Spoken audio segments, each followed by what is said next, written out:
اعوذ باللہ من الشیطان الرجیم بسم اللہ الرحمن الرحیم۔ صدیق اکبر رضی اللہ تعالیٰ عنہ کی نیکیاں ستاروں سے زائد۔ ایک دفعہ سیدنا عائشہ رضی اللہ تعالیٰ عنہ آرام فرما رہی تھی، آسمان پر ستارے چمک رہے تھے۔ ان کے دل میں یہ خیال آیا کہ آسمان پر جتنے ستارے ہیں اتنی نیکیاں بھی کسی کی ہوں گی۔ انہوں نے یہی سوال نبی علیہ السلام سے پوچھا کہ کیا کسی کی نیکیاں آسمان کے ستاروں کے برابر بھی ہوں گی؟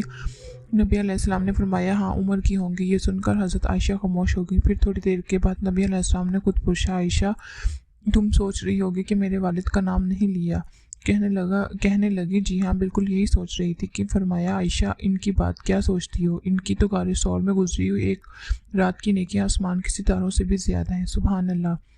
حضرت عمر اپنی زندگی میں حضرت ابو بکر سے کہا کرتے تھے، آپ میری ساری زندگی کی نیکیاں لے لیجئے اور مجھے غار ثور والی 3 راتوں کی نیکیاں دے دیجئے، کیونکہ مجھے ان 3 راتوں کی نیکیاں اپنی ساری زندگی کی نیکیوں سے زیادہ نظر آتی ہیں۔ عشق و محبت نے ان کی نیکیوں کو کس قدر قیمتی بنا دیا تھا۔ جب نبی علیہ السلام مرض الوفات کی حالت میں تھے تو حضرت ابو بکر نماز کی امامت کرواتے تھے۔ ایک مرتبہ نماز پڑھا رہے تھے کہ نبی علیہ السلام تشریف لائے تو حضرت ابو بکر فوراً پیچھے ہٹے۔ نماز سے فراغت پر نبی علیہ السلام نے فرمایا، ابو بکر میں خود تمہیں حکم کر چکا تھا تو تم کو اپنی جگہ پر کھڑے رہنے سے کون سی چیز مانے تھی؟ عرض کیا، یا رسول اللہ صلی اللہ علیہ وسلم، ابو قحافہ کا بیٹا اس لائق نہیں کہ رسول اللہ صلی اللہ علیہ وسلم کے آگے پڑھ کر نماز پڑھے۔ نبی علیہ السلام دنیا سے پردہ فرما لیا تو صحابہ کرام پر غم کا پہاڑ ٹوٹ پڑا۔ حضرت عمر رضی اللہ تعالیٰ عنہ جیسے جلیل القدر صحابی ہاتھ میں تلوار لے کر کھڑے ہو گئے کہ جس نے کہا کہ نبی علیہ السلام فوت ہو گئے، میں اس کا سر قلم کر دوں گا۔ تب حضرت ابو بکر صدیق کو پتہ چلا تو آپ تشریف لائے۔ بخاری شریف میں ہے کے پاس ابو بکر آئے اور نبی علیہ السلام کے چہرے سے چادر ہٹا کر پیشانی کا بوسہ لیا اور کہا، آپ پر میرے ماں باپ قربان، آپ نے زندگی بھی پاکیزہ گزاری اور پاکیزگی سے ہی خالق کے حقیقی کو جا ملے۔ سیدنا صدیق اکبر رضی اللہ تعالیٰ عنہ باز قرآن سے پتہ چل چکا تھا کہ آپ محبوب سے جدائی ہونے والی ہے، اس لیے جب سورۃ النصر نازل ہوئی تو صحابہ کرام خوشی ہوئے، مگر عاشق زارا حضرت ابو بکر صدیق رضی اللہ تعالیٰ عنہ دل گرفتہ ہو کر مسجد کے کونے میں رونے بیٹھ گئے۔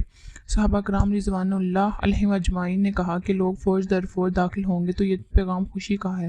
فرمایا ہاں، لیکن جب کام مکمل ہو گیا تو محبوب صلی اللہ علیہ وسلم اب بھی تو اپنے محبوب حقیقی سے جا ملیں گے۔ میں جدائی کے تصور سے بیٹھا رو رہا ہوں۔ جب فتح مکہ کے دن حضرت ابو بکر صدیق کے والد حضرت ابو قحافہ ایمان لائے تو نبی علیہ السلام نے بہت خوشی کا اظہار فرمایا۔ اس پر عاشق صادق نے کہا، قسم ہے اس ذات کی جس نے آپ کو دین حق کے ساتھ بھیجا ہے کہ ان کے اسلام کی نسبت مجھے آپ کے چچا ابو طالب کے اسلام کے لانے کی خوشی زیادہ ہوتی۔ حضرت ابو بکر صدیق رضی اللہ تعالیٰ عنہ عشق رسول اللہ صلی اللہ علیہ وسلم اتنا کمال حاصل کر چکے تھے کہ اب ان کو اپنے محبوب کی شان میں ذرا سی گستاخی بھی برداشت نہ تھی۔ چنانچہ ایمان لانے سے پہلے ایک مرتبہ ان کے والد نے نبی علیہ السلام کی شان میں کوئی نازیبات بات کر دی تو حضرت ابو بکر نے ایک زوردار تھپڑ رسید کیا۔ ایک مرتبہ ابو جہل نے نبی علیہ السلام کی شان میں کوئی گستاخی کی تو ابو بکر شیر کی طرح اس پر جھپٹے اور فرمایا، تو دفع ہو جا اور جا کر لات و منات کی شرمگاہ کو چاٹ۔ یہ ثبوت ہے اس بات کا عشق مسلط اندیش نہیں ہوا کرتا۔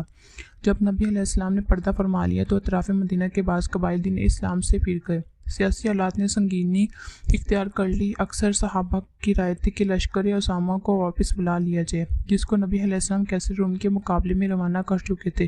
حضرت ابو بکر نے فرمایا، قسم ہے اس ذات کی جس کے سوا کوئی معبود نہیں، ابو بکر رضی اللہ تعالیٰ عنہ سے ہرگز نہیں ہو سکتا کہ اس لشکر کو واپس کرے جسے اللہ کے محبوب صلی اللہ علیہ وسلم نے آگے بھیجا۔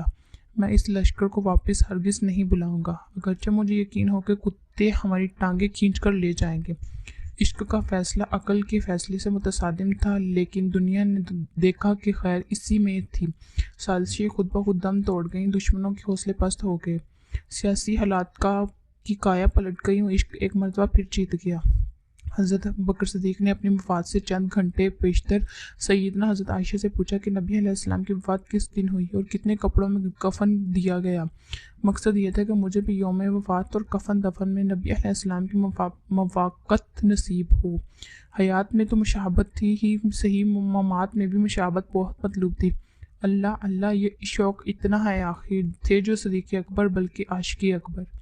حضرت ابو بکر نے وفات سے پہلے وصیت کی تھی کہ جب میرا جنازہ تیار ہو جائے تو روضہ اقدس کے دروازے پر لے جا کر رکھ دینا، اگر دروازہ کھل جائے تو وہاں دفن کر دینا، ورنہ جنت البقیع میں دفن کر دینا۔